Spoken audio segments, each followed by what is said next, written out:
Lalu, sayup-sayup terdengar gending gamelan Jawa.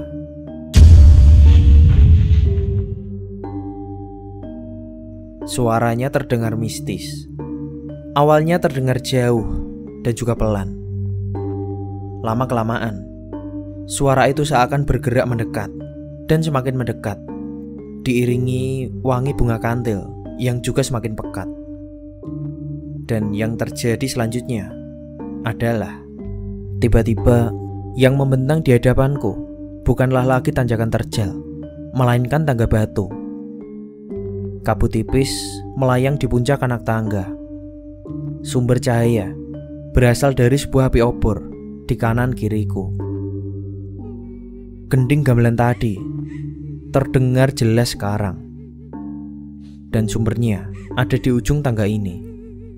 Aku tak bisa melihat apapun selain tangga batu ini. Sekitarku hanyalah kabut kelabu. Aku panik saat menyadari aku berdiri di sini seorang diri. Bang Moka tak ada dimanapun. Tubuhku langsung bersimbah keringat dingin. Aku terjatuh di atas lututku. Kakiku yang gemetar, terlalu lemah untuk berdiri. Dan bau bunga kantil itu juga datang lagi. Dengan kedua tangan, aku menyeret tubuhku ke samping. Kakiku sudah benar-benar lemas. Tujuanku adalah secepatnya bersembunyi di balik tirai kabut sebelum pemilik dari wangi bunga kantil ini muncul. Ternyata yang tertutup dalam kabut adalah hutan. Aku bersembunyi di balik pohon terdekat. Nafasku juga kembang-kempis tak beraturan. Wangi bunga kantil itu semakin pekat. Bulu kuduku mulai meremang saat ku beranikan diri mengintip ke arah anak tangga itu. Sesuatu melayang dari tangga terbawah dan berhenti sebentar di titik di mana tadi aku berdiri, lalu melayang ke atas anak tangga hingga hilang di balik kabut. Itu adalah sosok nenek tua. Auranya sedemikian mengerikan hingga aku langsung menggigil hebat. Ia mengenakan pakaian serba hitam dan rambutnya luar biasa panjang. Bahkan saat tubuhnya hilang di balik kabut, rambutnya masih terlihat bergerak selama beberapa saat. Aku benar-benar cemas dan luar biasa panik. Tidak tahu harus bagaimana dan kemana. Aku menyadari kebodohanku sekarang. Aku terlalu bergantung pada Bang Moka. Padahal sejak di Cibunar, aku sudah bertekad untuk melakukan ini seorang diri. Dan sekarang aku di sini seorang diri. Tangga batu, obor, kabut kelabu. Sepenuh hati aku sadar aku tersesat di alam lain. Aku terus-menerus mengingatkan diri sendiri. Aku harus tenang. Aku harus pulang. Aku tak boleh mati di sini. Ketenanganku cuma berhasil beberapa detik. Saat kabut sedikit menipis, kulihat sesuatu yang nyaris membuatku histeris. Jika saja tak ada tangan yang membekap mulutku. Tiba-tiba Bang Moka sudah ada di sampingku. Tangannya masih membekap mulutku, dan dia memberi aba-aba untuk tenang. Baru kusadari, di depanku tergeletak banyak tubuh pendaki gunung. Salah satu tubuh malah tepat berada di sampingku, dan yang lain berserak tak beraturan. Mereka semua tertidur. Hanya saja kulitnya sepucat mayat. Orang itu menyuruhku untuk berdiri dengan tenang. Aku diperintahkan mengikutinya. Ia berjalan menjauhi tangga batu itu dan masuk menembus kegelapan hutan. Aku berjingkat-jingkat, berusaha tak mengeluarkan suara apapun. Seekor gagak di atasku melompat dari dahan ke dahan seakan mengikuti. Abang tadi dari mana? Itu siapa, Bang? Mereka tadi? Suaraku gemetar bertanya. Tak seperti biasanya, ia menjawab dengan berbisik. Ini bukan tempat lu lagi, boy. Jangan sampai ada yang tahu kalau kita ada di sini. Aku pun mengangguk pelan, tapi masih tetap menunggu sebuah penjelasan. Itu pendaki yang... Udahlah, gak perlu tahu. Pokoknya, jangan sampai mereka bangun, bisiknya lagi. Kami berjalan semakin jauh masuk ke dalam hutan. Aku tercengang melihat agak jauh di samping kananku, menjulang di antara hutan dan kabut, ada sebuah bangunan besar. Di tengah malam seperti ini, bangunan besar dengan menara-menaranya yang tinggi tanpa penerangan sama sekali, terlihat bagai raksasa. Rupanya dari sanalah sumber suara gending-gending itu. Aku membuang muka dan tak ingin membayangkan makhluk-makhluk yang ada di dalam sana. Dan aku pun kembali fokus untuk melihat punggung Bang Moka yang berjalan di depanku. Suasana sekitar hening mencekam. Tak ada satupun bunyi suara binatang hutan. Kabut tipis melayang rendah di antara pohon-pohon cantigi. Lalu mendadak kita sampai di tepi hutan. Bang Moka pun berhenti dan memberikanku aba-aba untuk mundur beberapa langkah dan bersembunyi di balik semak. Di depan kami terhampar tanah lapang yang luas. Aku tak tahu seberapa luasnya karena tertutup kegelapan dan juga tirai kabut. Boy, kita udah sampai. Mulai dari sini, lu jalan sendiri. Ingat, buat apa lu jauh-jauh sampai sini kan? Bang Moka membuka pembicaraan. Iya bang, buat ngambil pembalut yang dibuang Ayu, kataku. Jalan lurus saja, jangan bikin keributan, jangan narik perhatian, dan jangan sampai Nyilinggi tahu keberadaan lu. Aku mengangguk mengerti. Tapi bukannya Nyilinggi itu baik bang? Kan dia yang nolong waktu ada kolong wewe, tanyaku. Gue jelasin ya. Nyilinggi yang kasih syarat untuk ambil lagi sampah sialan tadi. Dia yang bikin lu sampai naik ke sini boy, jawab Bang Moka. Ada maksudnya. Kenapa dia nolong lu tadi? Dia mau lu sampai ke istananya tanpa luka apa-apa. Gimana maksudnya bang? Tanyaku masih tak mengerti. Syarat itu cuma akal-akalan aja boy. Nyilinggi itu mau ngunduh mantu. Ngerti gak lu? Dia itu mau ngawinin, bisiknya. Siapa yang mau dikawinin bang? Aku masih tak paham dengan arah pembicaraannya. Lu boy. Bagai tersambar petir, aku mendengar jawabannya. Jadi aku dengan lugu masuk ke perangkap. Tubuhku sontak menggigil. Bang Moka mengeluarkan rokok dari kantongnya, menjepit di mulut lalu membakarnya. Asap tipis mengepul dari bibirnya. Aku terpana. Dalam keadaan begini, bisa-bisanya dia merokok dengan tenang. Lalu kesadaran menghantamku. Aku beranikan diri bertanya padanya. Jadi, abang nganter saya ke sini biar saya bisa dikorbanin bang? Tanyaku. Dia dengan kurang ajar menghembuskan asap rokoknya ke wajahku. Gue ada di sini buat mastiin lu naik dengan selamat, buat ngambil sampah sialan itu, biar temen lu bisa ketolong, dan mastiin biar lu juga bisa selamat pas turun, jawabnya dengan tenang. Cuma lu yang bisa nolong temen lu, dan cuma gue yang bisa nolong lu. Iya bang, maaf bang. Aku menyesali keraguanku. Sekarang lu jalan, lurus aja ke depan. Kalau udah ketemu, sampahnya lu bungkus kain putih yang lu bawa, langsung balik ke sini, perintahnya. Aku mengangguk mengerti. Lalu dengan mengendap-endap, aku melangkah maju menuju tanah lapang ini. Kabut itu bagaikan punya nyawa sendiri, bergerak-gerak pelan tanpa ada angin. Semakin jauh ku melangkah, kabut ini juga semakin tebal. Sementara di kejauhan tampak siluet hutan dan juga bayangan gelap bangunan istana Nyilinggi. Aku terkesiap saat mataku melihat sesuatu di balik kabut di depanku.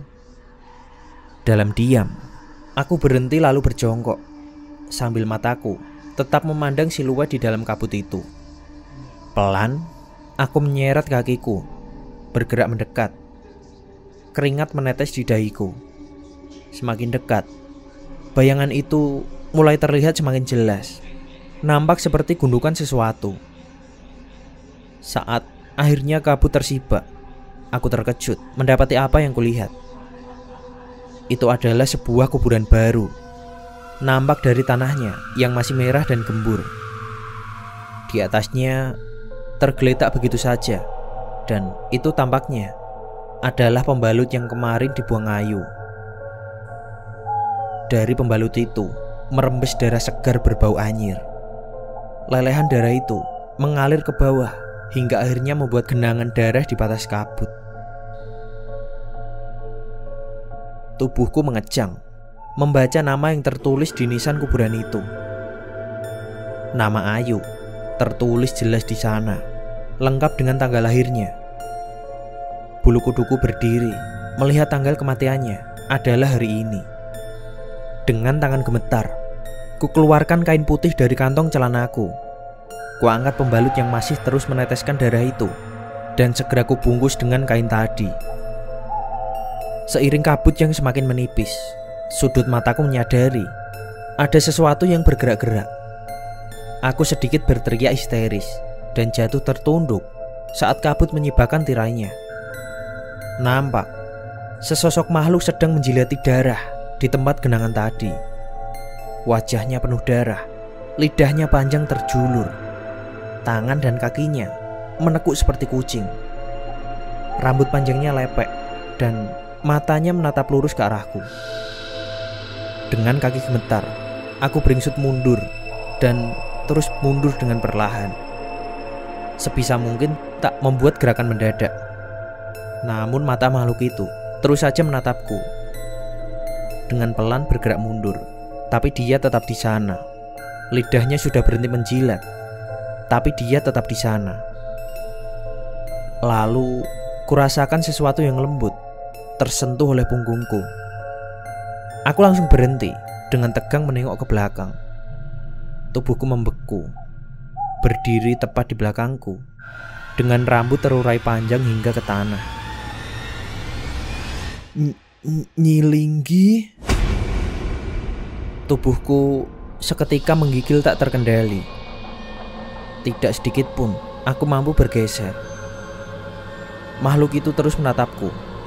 Wajahnya yang penuh darah nampak berkilat saat tertimpa cahaya bulan. Dan di belakangku, jubah hitam Nyilinggi tampak bergoyang tertiup angin. Dari sudut mataku, kulihat tangannya bergerak hendak meraihku. Tak mampu bergerak, mataku membelalak dengan ngeri saat jari-jari pucatnya menyentuh pundakku. Dengan kalut, aku mencoba mengingat doa apa saja, tapi pikiranku yang panik tak mampu mengingat satu doa pun. Aku mampu menguasai lagi tubuhku saat ku dengar bunyi kepakan sayap lewat di telingaku. Seekor gagak hitam terbang di antara aku dan Nyilinggi, lalu hinggap di atas kuburan Ayu. Kepala burung itu bergerak-gerak, matanya yang hitam seakan melihat padaku. Lalu tiba-tiba ia berkaok dengan kencang dan terbang ke arahku. Aku berteriak ketakutan sembari menutup wajah dengan tangan dan mencoba menghindari cakaran burung hitam itu. Tapi ia lewat begitu saja, dan di saat yang bersamaan terlepas juga kuku Nyilinggi yang menancap di pundakku. Setelah sadar, aku segera beringsut ke samping dan dengan cepat menghindari gapaian tangan Nyilinggi. Lalu dengan kaki gemetar, aku berbalik arah dan berlari secepat yang aku mampu. Aku saat itu berlari tak tentu arah. Kabut kelabu menghalangi pandanganku. Yang kupikirkan hanyalah bergerak terus sejauh mungkin, membayangkan tangan pucat Nyilinggi menggapai punggungku, membuat seluruh tubuhku gemetar. Sebuah siluet hitam muncul mendadak di depanku. Aku juga tak mampu menghindari. Aku terjatuh berguling-guling di tanah. Aku langsung bangkit, waspada, mataku nyalang melihat sekeliling, berusaha mencari sosok itu dan makhluk darah tadi. Mereka tak terlihat di mana-mana. Sekelilingku hanya kabut tebal. Juga tak terdengar suara apapun. Di depanku nampak gundukan tanah. Sebuah kuburan lagi. Ternyata aku terjatuh karena menghindari kuburan ini yang tiba-tiba muncul di tengah kabut. Sedetik bulu kuduku meremang. Takut jika ternyata aku cuma berputar-putar di tempat. Tapi sekilas pandang, aku langsung lega. Ini bukan kuburan baru. Ini kuburan yang berbeda. Nisanya terbuat dari batu dan sudah dipenuhi lumut. Dengan pelan, aku bergeser mendekat. Aku bersembunyi di balik batu nisan. Dan dari baliknya, aku ketakutan mencari sosok yang mendekat. Namun yang nampak hanya kabut. Kesempatan ini kugunakan untuk mengatur nafas dan menenangkan riuh detak jantungku. Dengan pelan, kusentuh kantong celanaku. Khawatir jika pembalut itu jatuh, tapi benda itu masih di sana. Kepakan sayap terdengar lagi. Dan tiba-tiba, dari balik kabut, gagak hitam itu muncul dan langsung mendarat di batu nisan di atas kepalaku. Aku kaget setengah mati, menghindar berguling menjauh. Gagak itu diam, seakan tak peduli. Ia mengembangkan sayap hitamnya dan mulai mematuk-matuki sayap itu. Aku masih mengawasinya waspada, karena berbagai macam kejadian malam ini mengajarkanku, apapun bisa terjadi. Leherku kaku. Aku tak ingin mengalihkan pandangan dari burung ini. Aku meyakinkan diri agar siap jika burung itu berubah menjadi kuntilanak atau setan apapun. Tapi burung itu sama sekali tak mempedulikanku. Ia mengepakkan sayapnya, lalu turun ke atas pusara kuburan itu. Paruhnya mematuki lumut yang tumbuh subur menutupi nisan. Sesuatu terlintas di pikiranku. Pelan ku dekati batu nisan berlumut itu, dan dengan tangan gemetar, ku cabut perlahan lumut-lumut yang nampaknya sudah tumbuh di batu nisan itu. Ketika ku tarik, akar-akar serabutnya juga menarik lepas serpihan semen. Batu nisan ini sudah sedemikian rupa rapuhnya. Cahaya bulan terlalu lemah untuk membantuku melihat apa yang terpahat di nisan ini. Jadi, aku menempelkan jariku. Aku berusaha membacanya dengan tangan. Huruf pertama yang terbaca adalah huruf M. Berikutnya, tanpa susah payah, aku mengenali huruf O. Aku kesulitan mengenali huruf berikutnya. Pahatannya sudah aus, guratan hurufnya juga agak samar. Apakah huruf K? Sebuah tangan tiba-tiba muncul dari belakang dan kemudian menarik tanganku.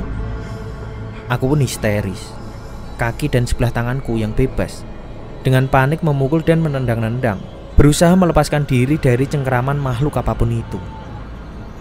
Lalu sebuah suara yang kukenal dan terdengar agak kesal. "Hormatin orang yang udah mati, boy." Aku membuka mataku. Orang itu berdiri tegak di belakangku. "Ayo gerak, waktu lu gak lama lagi," kata orang itu sambil berjalan menjauh. Aku terseok-seok mengikuti langkahnya yang nampak terburu-buru. Kabut tebal kelabu masih mengiringi kami. Tapi Bang Moka nampaknya mengerti arah langkahnya. Sebentar-sebentar aku menoleh ke belakang. Karena firasatku mengatakan ada sesuatu yang mengikuti. Tapi tiap kali ku toleh hanya ada kekosongan. Kabut semakin menipis. Tapi perasaan mencekam malah kian terasa. Intensitasku menoleh ke belakang semakin sering. Tiap kali aku melonjak kaget karena merasakan tangan dingin menyentuh tengkukku. Aku tak mampu lagi membedakan mana halusinasi atau kenyataan. Apakah hanya perasaanku atau memang benar sebuah tangan? Menipisnya kabut sama sekali tidak membantu. Bayangan-bayangan gelap pohon cantigi yang kurus dan bercabang di mataku bagaikan sosok hantu yang berdiri diam. Berkali-kali aku terjatuh, tapi Bang Moka tak menengok sedikit pun. Ia masih terus berjalan, dan hanya sesekali ia melirik jam di tangannya atau menyalakan rokoknya. Semua dilakukan sembari berjalan. Sosok-sosok kuntilanak muncul sesekali dari balik pohon. Kali ini aku sudah tak peduli. Tak kupedulikan juga sosok yang terbang dari dahan ke dahan. Dan nyaliku kembali teruji ketika terdengar suara perempuan tua menyanyikan tembang Jawa. Suaranya terdengar pelan namun jelas.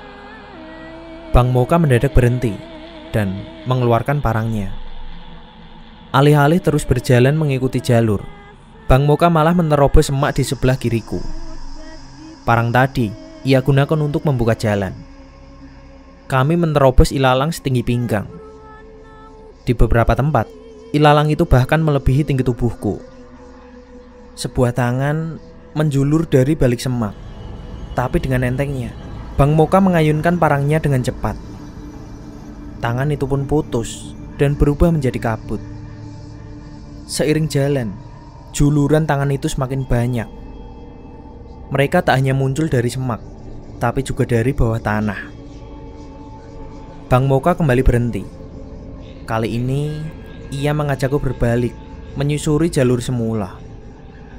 Aku gelisah melihat wajahnya tak lagi setenang biasanya. Parangnya kembali diayunkan ke kanan dan ke kiri. Tiba-tiba saja kami keluar di pos kuburan kuda.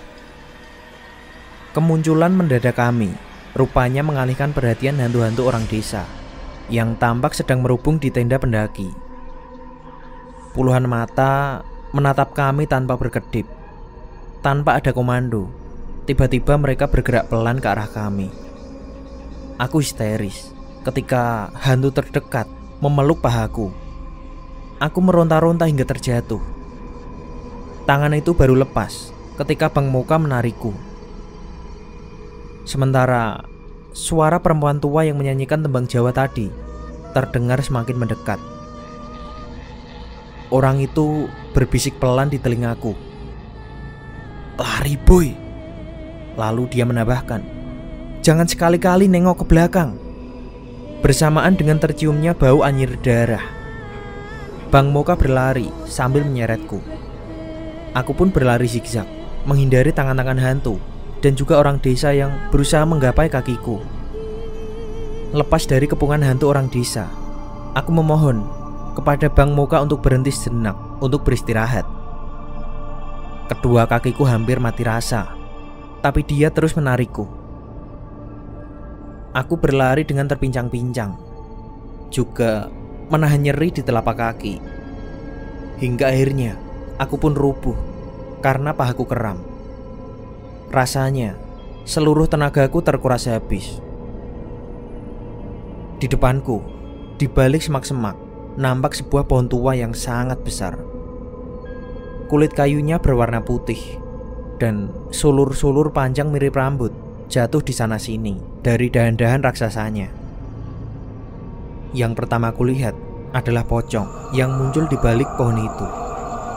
Jantungku berdesir pelan, tapi aku pasrah, menyadari aku tak bisa lari dengan kaki seperti ini. Berikutnya adalah kuntilanak. Ada yang duduk sambil menggoyangkan kaki. Ada yang menggantung dengan kepala di bawah. Ada 2 atau 3 kuntilanak yang berwarna merah darah, yang lainnya berwarna putih. Itu adalah pemandangan paling tak biasa yang pernah kutemui dalam pendakian. Pohon itu bagaikan berbuah kuntilanak. Dan di pucuk pohon tua tadi, berdiri adalah Nyilinggi